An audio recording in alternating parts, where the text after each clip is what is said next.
All right, I got Hi, it. welcome to this Open Security Summit session in January 2022. We're going to have Louis Servin continue and explaining us, how to really cook the perfect reactJS Docker container. Over to you, Louis. Thank you very much, Dennis. So this is a follow-up from the session I had on the last Open Security Summit or mini summit on November, I think it was. I had at the end some trouble, and to be honest, it's just too much content for one single session. So React alone took almost 40 minutes to get through. Docker will take about as much, so it's better to split it in two. So just as a reminder, this is me. I'm a cybersecurity architect, and you can find me at Twitter as LF_Servin or GitHub as well. And this slide template comes from Slides Carnival. I just found it interesting. So the idea is that we will be creating a delicious dish consisted of carefully crafted layers upon layers upon layers of free and open source software and components. And we will spice this with our own handcrafted code. In this case, I don't have any code because this is a vanilla reactJS app created by Create React. So I didn't do anything there. It's just what you would need to do to get one React app to be very, very good. So what do we have? We have Node.js, we have React, we have Docker, and we will blend everything together to create a Docker image potentially free of high and critical vulnerabilities, hopefully no vulnerabilities. And you can change your choice of base images you want to use. You can change your choice of package managers, whether yarn or npm, it doesn't matter. So a small recap on the React landscape, because I don't want to spend too much time here, is these are the different versions of Node.js. And there are different package managers, npm and yarn, where yarn is supposed to be the better option of both. But of course, here is where you will get the same discussion as Vim versus Emacs in the old days. Node.js packages tend to be complicated. The last one was known, I think, Monday. It's not yet in this slide.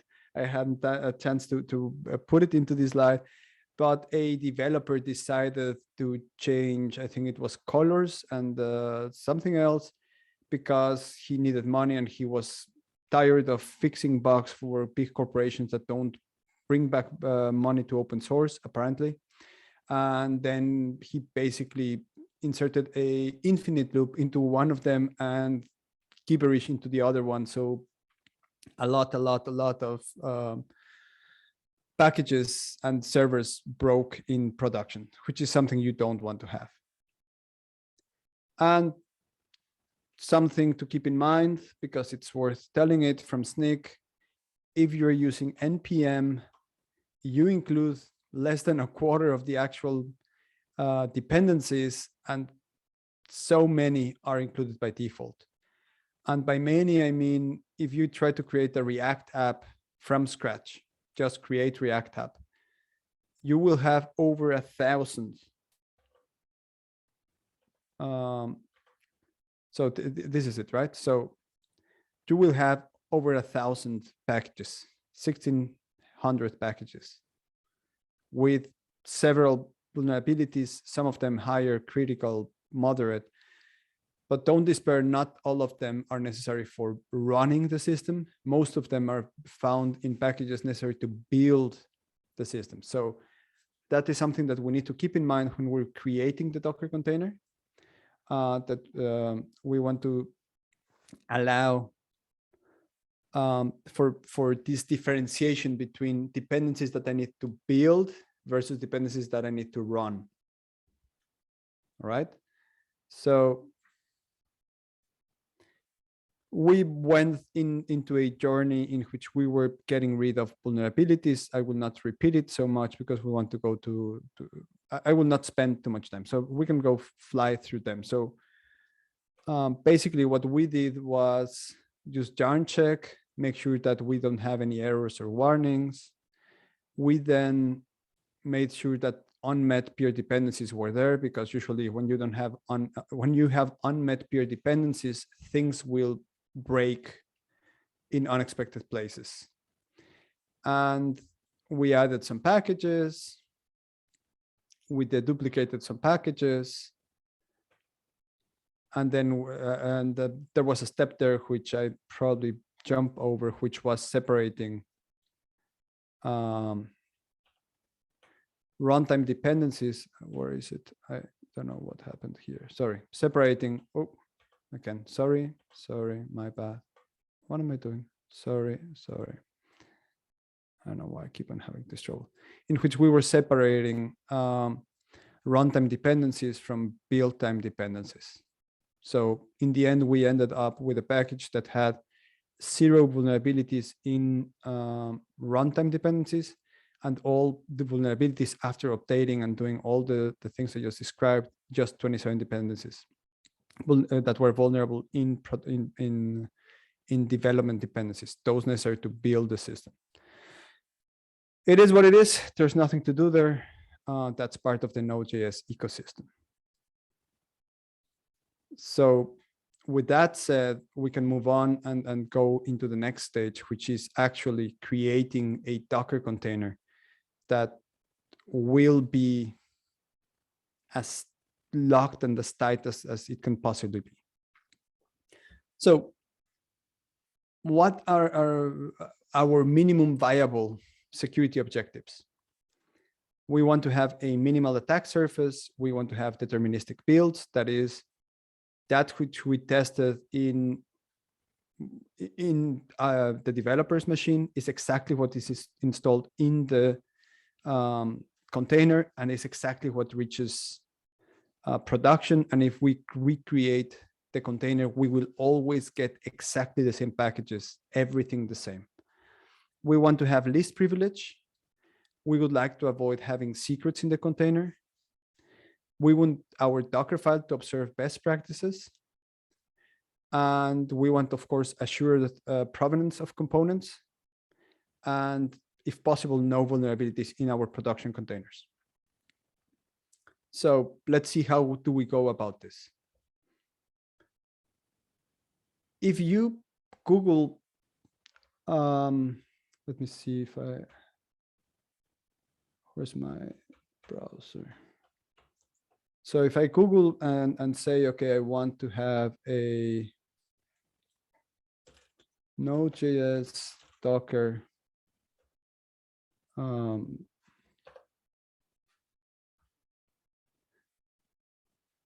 Dockerizing a Node.js application, we will end up with a very simplistic file that tells us basically to create a Node.js application, to create a Docker file, and hopefully at some point it shows us the complete Docker file, which basically tells us you will start from a Node version, you will create your work directory. So let's see what happens if we follow this advice. So at some point I have it complete here. So this is the image. So it's telling us start from Node, put everything in this directory, copy what you have, install it, copy package.json here, install it, copy the rest, serve it. So if we do this, which I'm not saying you should, we're starting from Node. Node itself is, the Node image is based on the Debian. It comes with a staggering 2,691 vulnerabilities. 105 of them are critical. If we base our our single page application on this image, we will have a container that is 944 megabytes. And by virtue of not separating our build environment from the rest, so we have all the node modules that we installed, remember 1,600 node modules. that's about 300 megabytes on top. So for serving a few kilobytes, maybe a few megabytes of JavaScript, we have an image that's 1.2 gigabytes with a terrible security footprint. So take care of the base image you're choosing. So because I don't want you to believe me just like that, let me show you that. So can I, yeah, thank you, but can I hide this thing that is here? I hope you don't see it. Okay, let's see. So Docker image list node. Why am I having troubles with nodes? Okay. So you will see I have downloaded two different versions. One is based on Node 14 and the other one is based on Node Alpine. The footprint of both is 800 megabytes of difference. So it's 8 times or 9 times bigger, this one than that one. Well, 8.5 or something like that. So how do they stand up? So if I do 3v Node 14, and I will pipe this to a file because the output is just so much, or less. Less is probably the better option. So Trivi will download the vulnerability database. It will scan the file, and within a few seconds, it. Oh God, why is it not working now? What? It was working just a second ago. I'm terribly sorry about this. The gods of the demo are not with me today.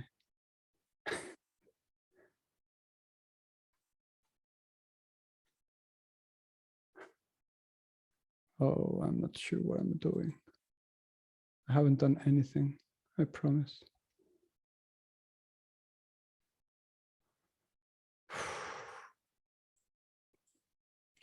Well, at least I could run it and take a snapshot of it. I'm sorry about this. I don't know what's going on with my network. So if we start with Node Alpine, we will see that Node Alpine has, sorry about that, 0 vulnerabilities. As I said, it's 800 megabytes less than the other one. And if I create an image with our JavaScript based on that one, it will be 440 megabytes. I mean, it's less than half the size, but for serving a few megabytes of JavaScript, it's really too much. So what is the difference?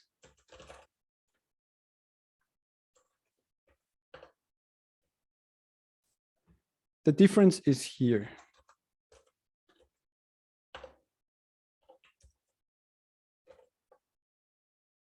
If I put them side by side, you will see one thing.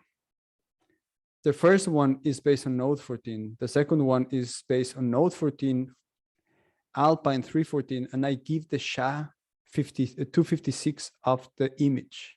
Everything else is just the same. So by virtue of just changing one single line, we have 0 vulnerabilities in the Docker container. And we have an image that's 800 megabytes smaller than the other one. It's a win. It's not yet enough, but let's see this in detail, right? So if you haven't seen a Docker file, this is where you start creating your Docker image. So the base image is where you say, okay, we are starting here, Node Alpine. I might be passing some parameters when building the container. I will tell it to go to a certain directory. I will copy files from the host package.json to the container /app. I will run commands. Here you can see that I'm setting strict SSL to false. I will then install serve, and I will serve the application. So basically that's relatively trivial. So the question is, again, is this spicy enough for you? So there are several points here marked in red. What has that to do with our minimum viable requirements, security requirements? So by using Node Alpine, we have minimized our attack surface. So 800 megabytes less of packages. But by only specifying Alpine, we have no longer deterministic builds. We have no longer the control on what happens when Node Alpine, the tag, is changed on the repository from which we're pulling. We might get a different versions, which might have different binaries, different libraries from the ones we're using, which might cause trouble. So we want to have deterministic builds. We want to have Docker containers running with least privilege. So if you're not specifying a user, it will run as root by default. So these 17 lines are not observing best practices. And by setting strict SSL to false, we don't have assured provenance of components. And that means that we might have vulnerabilities in our production containers. So what do I do if I have a Docker image with 1,600 vulnerabilities? Take a deep breath, maybe go for a walk, and start fixing things one at a time. So let's start with this. Explicit and deterministic base image tags. Instead of Node Alpine or latest, use a specific version, and if possible, also the SHA-256 sum. Use small base images rather than huge base images. Why? Smaller size means less dependencies, means less potential for vulnerabilities in things you're not even using, you don't need.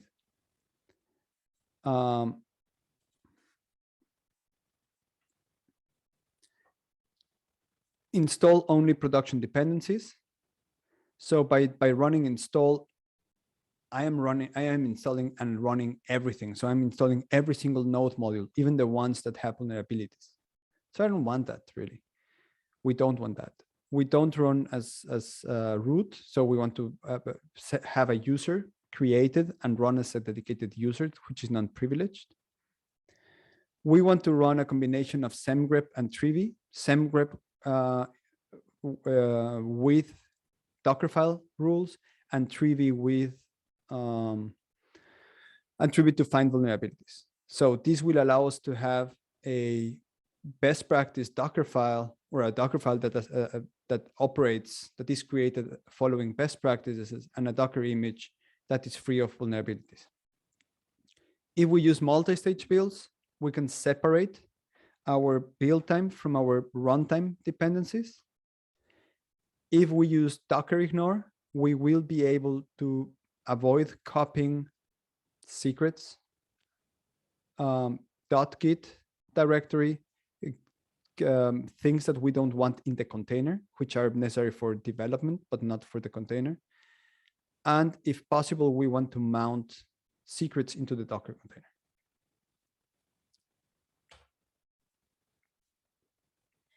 So again, what is the best practice here? Just like I showed right now, if you have a Node Alpine, it's better if you use Node, the version of Node, and the Alpine version. It's better if you use the tag with the explicit SHA-1 sum. So again, this is how it looks like.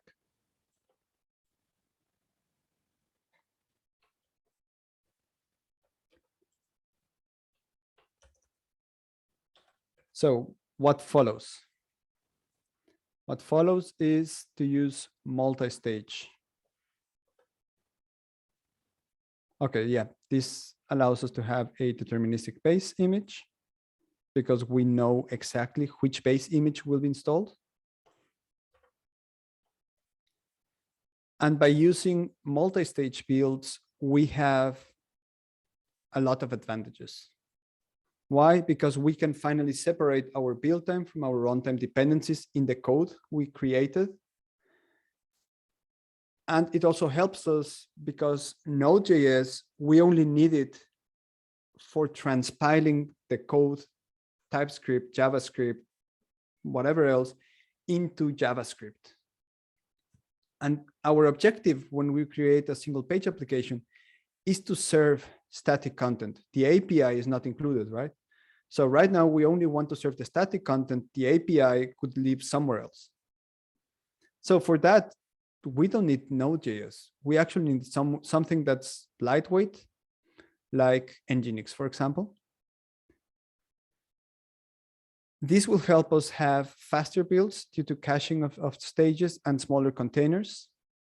And smaller containers mean less vulnerability. So if you see on this image here, I created the containers following these recommendations. And the third container, because it's running on Nginx, is only 20 megabytes in size. So it's a many-fold smaller than the original container we started with.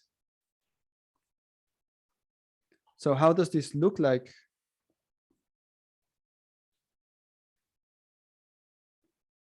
It looks like this. So we start from the same node base, but important is to notice this part here. We call it the build stage. So we copy package.json. We set strict SSL to false, which we'll get rid of in the next iteration. We install things. We copy everything we want into the container. Then we do a yarn build. And then we take another image, Nginx, and we call this the run stage. Now, Nginx, we tell it from the build stage, in the directory app build, copy the contents of app build and install them in user Nginx HTML. And copy from the host Nginx conf, because else you cannot run a React application. The router would not work. And that looks like this, edit Nginx conf. It basically tells the server it should be listening on port 8080. It will find the contents in user share Nginx HTML. And these are the paths that it should be taking. And it should include any other conf files that it has present already. So that's basically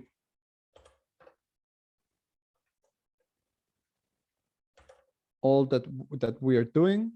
We're copying the Nginx, and of course now we're not serving because we no longer have serve as the thing serving the pages. We have Nginx serving static content. So if I create a Docker imageless open sec,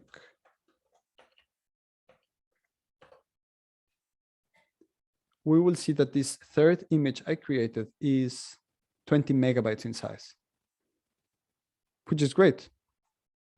Now we only have to serve 20 megabytes to our Docker, Kubernetes, whatever we're using to serve this. It has a lot less attack surface. And it works well enough.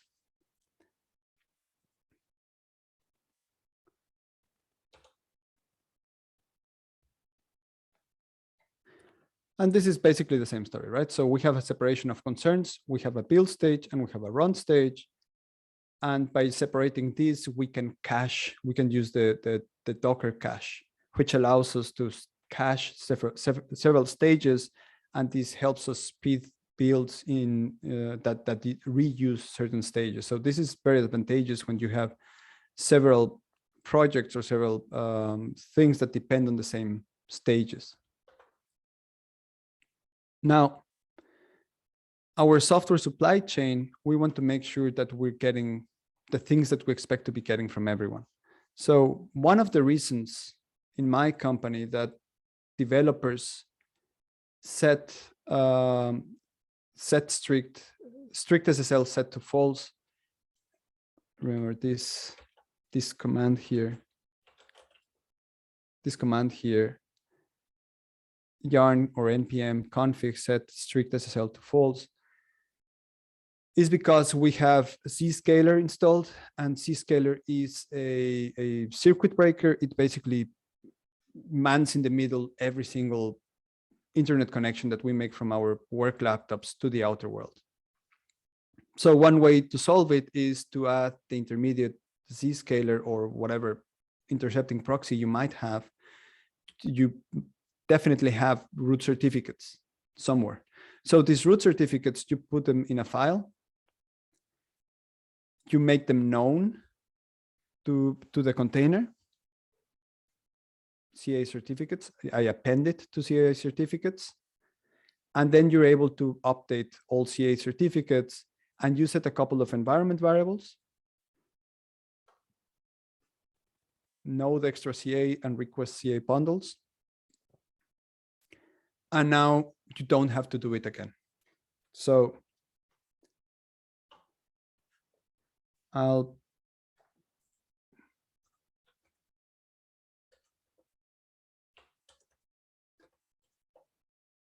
update again. The change here is we had 2 stages, build stage, run stage, and we were setting SSL to false. Now we have a node base, which I called it that way because you can just name things however you want. I make the certificate files, the public key certificate, I make it known. And now based on this node base image, I create my build stage. So work the app, copy package, yarn install, and it just runs. And now basically everything is the same. So basically I just inserted a stage just before this one. Just before this first command work the app, I just inserted a stage to be able to use these certificates. Why? Because if you're not checking the SSL termination, someone could man in the middle of the connection and you would have trouble.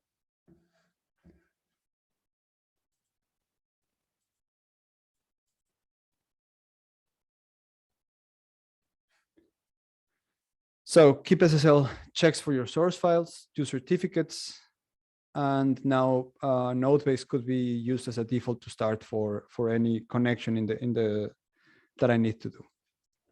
Escape. Now, what follows? Well, I have reduced the attack surface. I have taken care of a lot of things, but there's something missing there. I am still running as root. I'm still running as root. So I want to use an Nginx. I want Nginx to run without any need for root privileges. I want Nginx to run constrained to user privileges. So how do I achieve this?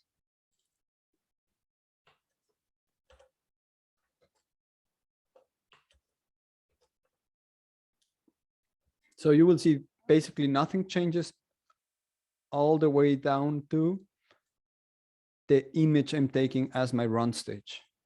And I will be moving from Nginx Alpine to Nginx unprivileged Alpine. And everything is then the same, right? So I still copy the files, I do all the things, but you will see there's something else here. There's a user Nginx. And by virtue of that, the process now is no longer running as root. So let me see if I can get the container to run in one and then in the other to see the difference. So you will see that the size of both is pretty much the same. as was to be expected, right? So we expect them to be more or less equivalent in size. It's just a matter of privileges, and one has a defined user to be run. So Docker run -p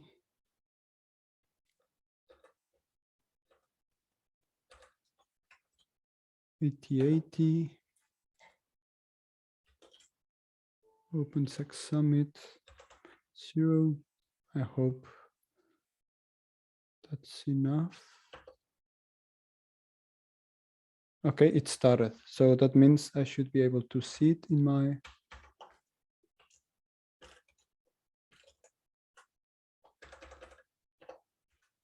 Oh God, what am I doing wrong?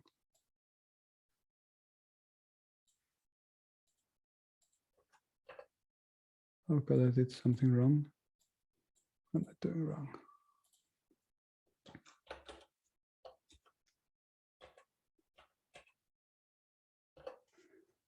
Okay, there might be something I'm doing wrong, but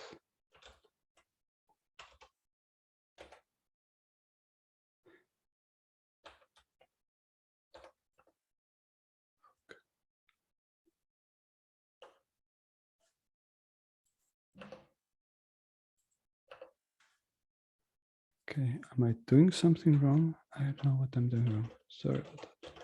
Okay, so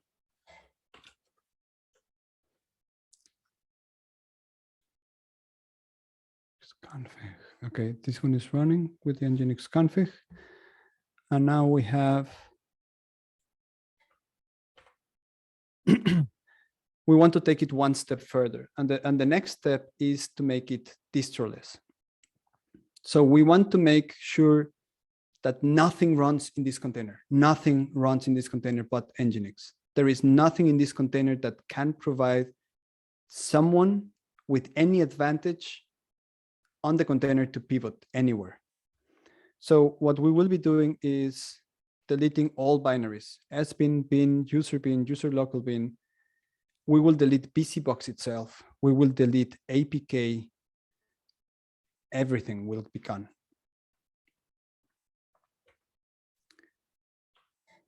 And again, this is just a matter of changing the image we're using.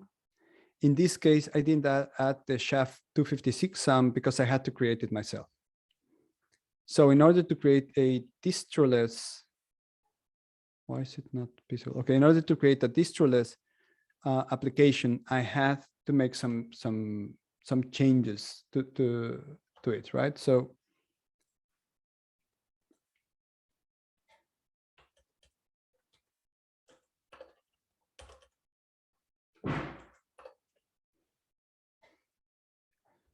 this, you can see that the changes are minimal. So we have one here and the other one here. And the important thing is what's going on in the distroless Nginx.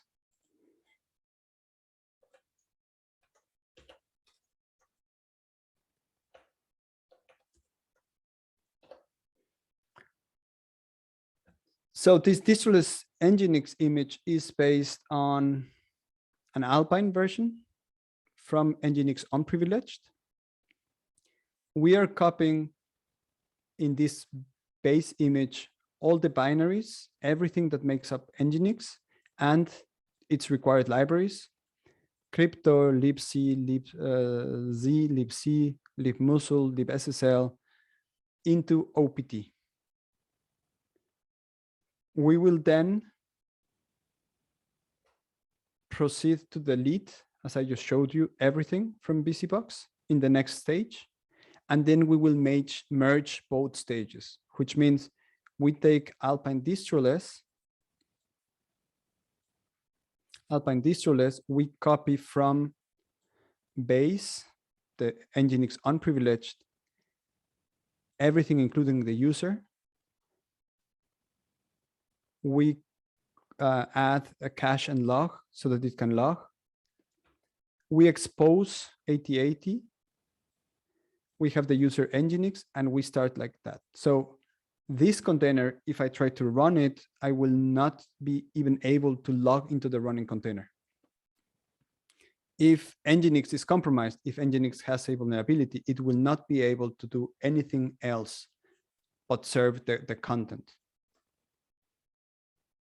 So give me a second. I think I need to copy the file. Give me just a second to demonstrate this correctly.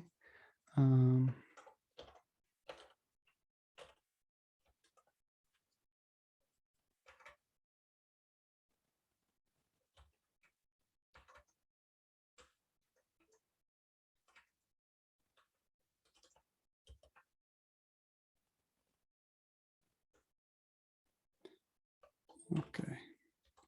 So let me run the image, and you will see that the image is basically the same, right? So if I do a Docker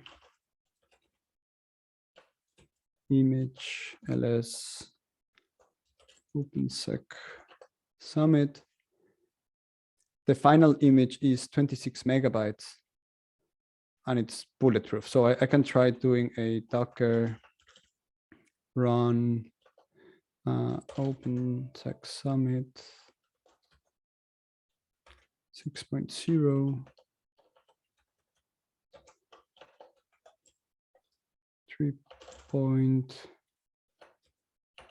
3.in.sh, and I couldn't even be able to log into that. So basically we have changed down to the least possible amount of attack surface and privileges everything that this container can do. Of course, this one is running on 88. So if I go back.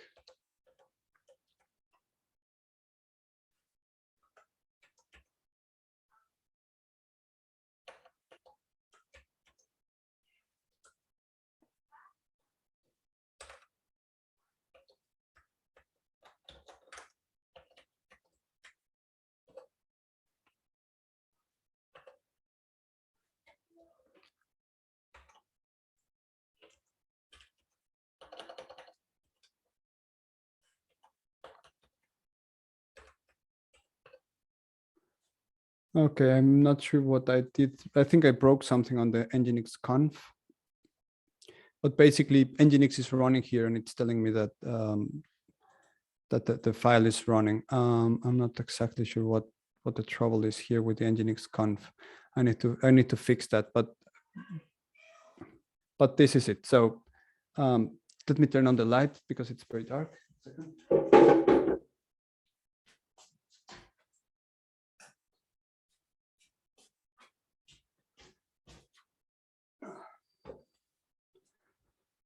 So this was how to trim it down, how to make it minimal in the trouble you might have. As you can see, sometimes the Nginx conf can trick you into a problem that seems difficult to solve. I have solved this problem in the past. It's just that right now, because of the demo, I'm not able to think fast enough to fix it. I will need to check how I solved it in the past, but that's not the trouble. So do you have any questions, any comments?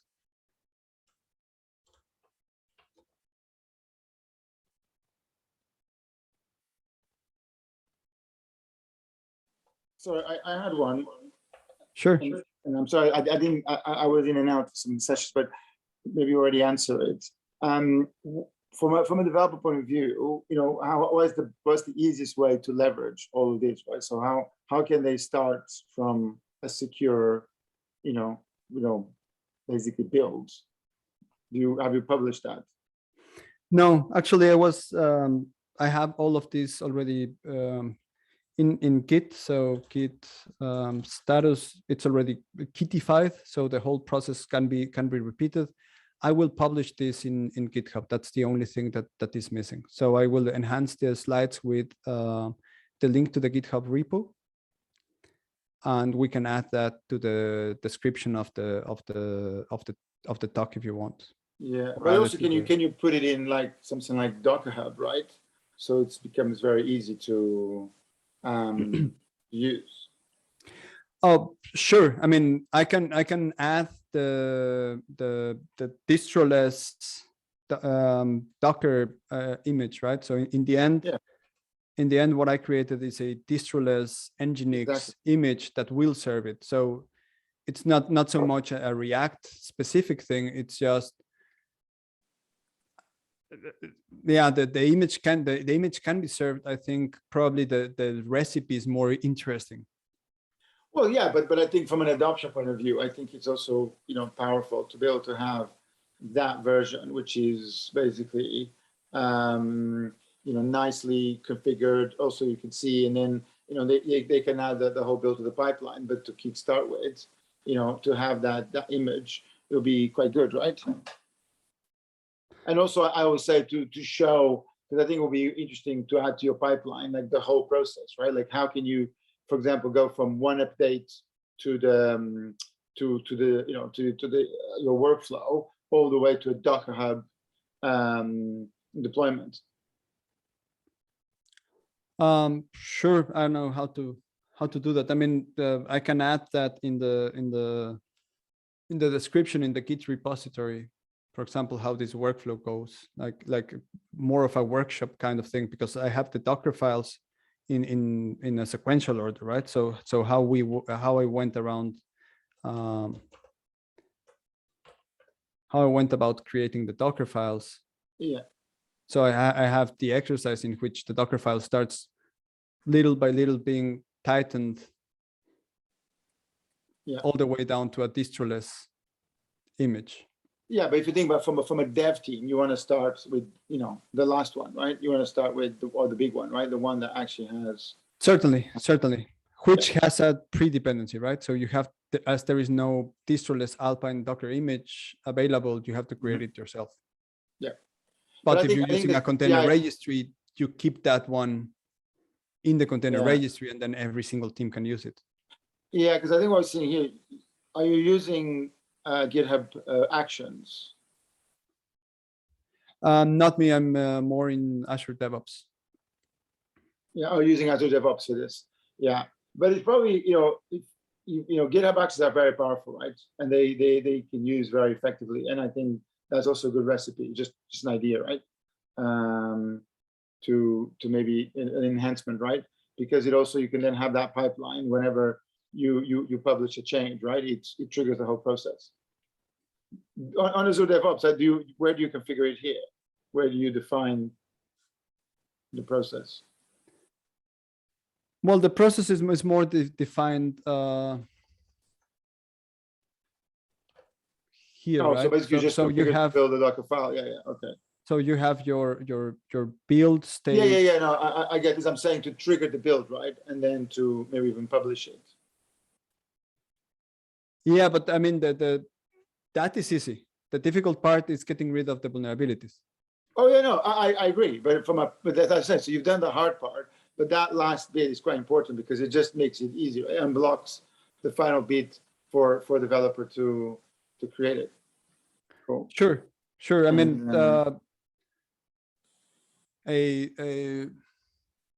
a Docker image with a build stage could be enough with just the vanilla React app files, and then you can enhance that with your own package JSON, which could override the other one. Yeah. And yeah, that could be done. Cool, Monica. I just made you a co-host, so you can if you want, you can just ask your questions, right? Directly, because you've been asking some good questions here in the chat. Oh, you were asking questions. I didn't see the chat window. Yeah. Oh, excuse me. And Monica, if you want to ask the question directly.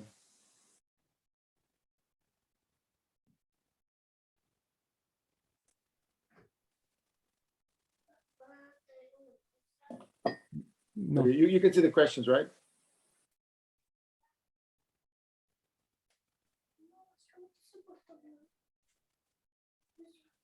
Yeah, Louis, you can see the questions, right?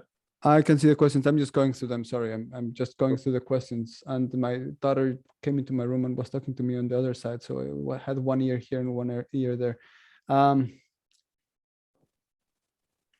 Okay, that was the command to run it, but the problem is not the command. The problem is the Nginx conf. So I have some problem in the Nginx conf. For the Node.js image, do we have to create a hash value, or is it present in Docker Hub? That is present in Docker Hub. So if you give me a second, if you do this, Docker inspect, format, whatever, and then the image name, it will give you the SHA-256 sum.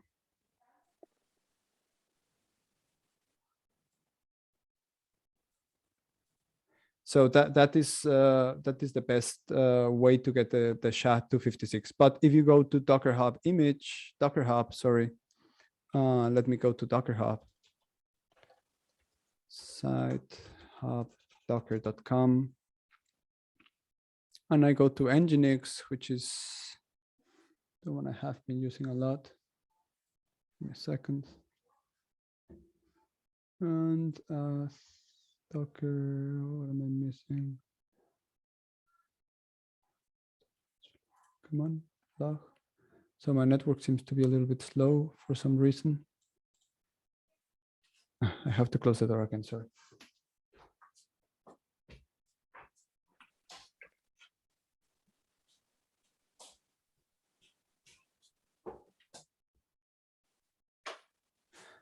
The hash value for Node Alpine image, how to create it. I mean, I can, even for the one that I created, right? So I created the distroless. I can do the same thing for distroless Nginx.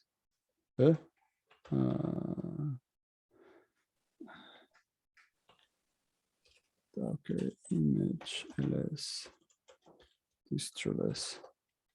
Oh, come on. So I have this image, and then if I do the same thing, the Nginx 121.4 Alpine 314. Okay, I have no idea what I'm doing wrong, but that should be able to give me the SHA-256. And you can get that from any image. So if you go here and you click on this one, for example, it will usually give you the Nginx SHA-256 sum, which you can just take and put into your script. I don't know why Nginx or Docker Hub is so slow today. Trivi is a open source. Trivi is a simple and comprehensible vulnerability scanner for containers. And basically what you do is you tell it Trivi and the image name, and it spits out tons of output. Right now, I have no idea why it was choking. Distroless Nginx. Okay, now it's working. So it had some hiccups.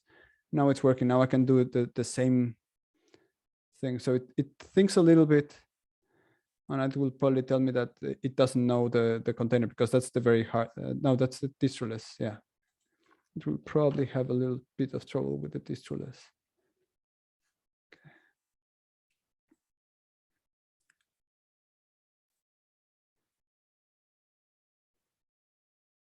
Yeah, so this one was, oh, distroless Nginx, and then what was the name I gave it? Sorry about that. 121 Alpine. Okay.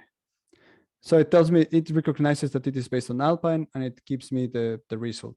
If I compare that to the very first one, right? So we had the Docker image ls OpenSec. The very first one, this one with 1.2 gigabytes. So if I do a Trivi OpenSec Summit 1.0 and less it. Okay, probably need to give it a little bit more space for it to print out nicely. So you will see it has quite a few vulnerabilities. So if I go and look for criticals, we see that bin utils has a heap-based buffer overflow.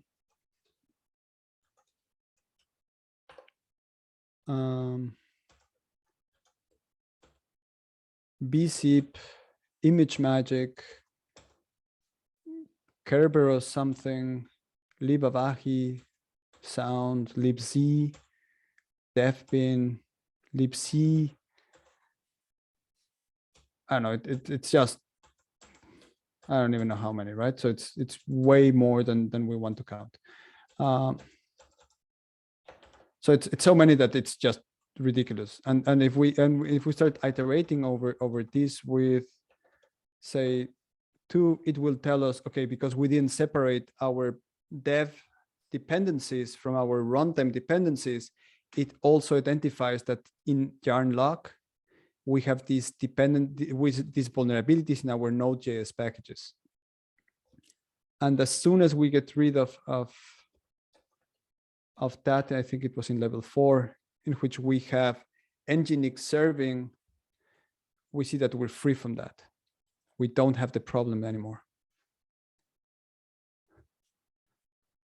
So that works really, really great.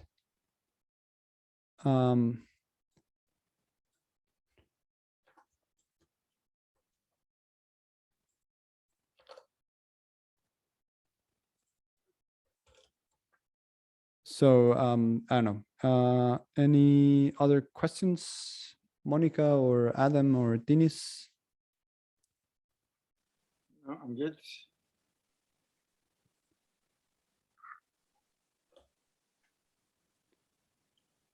All right, good stuff. And I'll stop the recording.